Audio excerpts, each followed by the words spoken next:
Okay guys, so first of all, sorry about the bad camera quality and the shaking and stuff that will probably be present. I recently moved into my college accommodation, but I'm home right now and I have left everything behind me. So I have no camera, I have no laptop to do my editing or a webcam on, so you are being recorded on my phone. And actually in my bathroom, which I'm not going to show you all of, I'm just here so that I can see myself in the mirror. I can see my phone in the mirror, so I know if I'm in frame. So there's some information for you. There's something you didn't need to know at all. Okay, this week's theme is poetry, and so far everybody has been very knowledgeable. That's the word about it. I can't say that I'm exactly an expert or anything. I have not read much poetry on my own account before. I've done speech and drama for a few years and I studied poetry obviously for the Leaving Cert exams in school, so I'm just going to be talking a bit from my own experiences of poetry. Stuff like that. I'm not going to be as good at it as everybody else has been so far.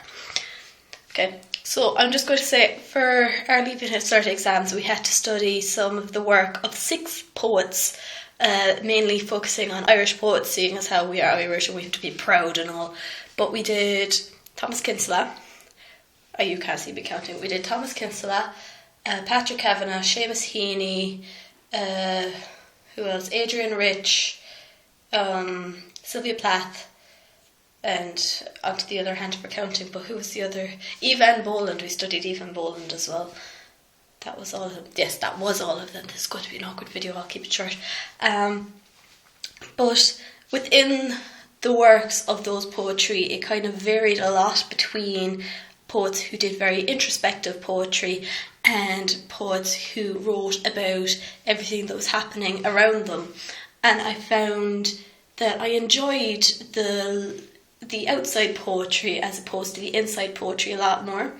Because when I was reading, like especially the work of Sylvia Plath, that is quite disturbing at times. She was very depressed. She had a very rough life, and it's very personal, some of this poetry. And when I'm reading it, I can't put myself into any of these. So it just feels like I am being a peeping Tom on somebody else's life and I'm just getting involved in their matters and that I'm not welcome there. I know that they've written it and published it for the purpose of showing it to other people, but I just don't feel comfortable reading it.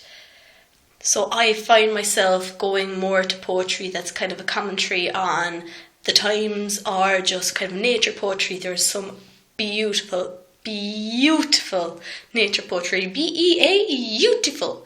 I'll say it again, but I won't. I had another point. But the works of Seamus Heaney especially are more like this. He didn't focus on himself that much. He was more about what was going on around him. And Kavanagh was a bit, but he was still kind of egotistical and a loner. And oh, I'm in the countryside, I'm so alone. And oh, I'm in the city, I'm so alone. And yeah, but poetry in itself is examination of people's lives and how they see the world. Is just a key into their lives, and I'm sounding very pretentious right now for somebody who doesn't know much about it.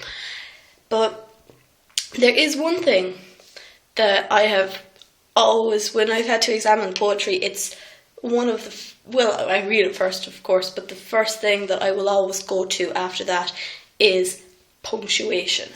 I far prefer seeing poetry written down than listening to it, because in something that is so sparse and everything is so deliberate, punctuation means so much. The fact that you took the effort to put in that full stop, to put in that comma, to put in that semicolon, even just to leave them out in other situations as well, is so weighted, and it can lead to so many different reinterpretations of words. Oh, I am fantastic today, I am fantastic. But yes, that is stuff about punctuation. I can't, to the Sid's questions earlier in the week, I can't really put a name to the poem that first struck me, but one that I had known for a few years and only kind of came out to me properly, that I only hit me with full force recently about how beautiful it really was Shancoduff by Patrick Kavanagh. I don't have it written down, I don't know it off right now, but there are just some absolutely stunning imagery in it, like my black hills have never seen the sun rise, and what's the line about the shillings? What's the shillings line? Oh, my black hills hoard the bright shillings of March. It's pretty.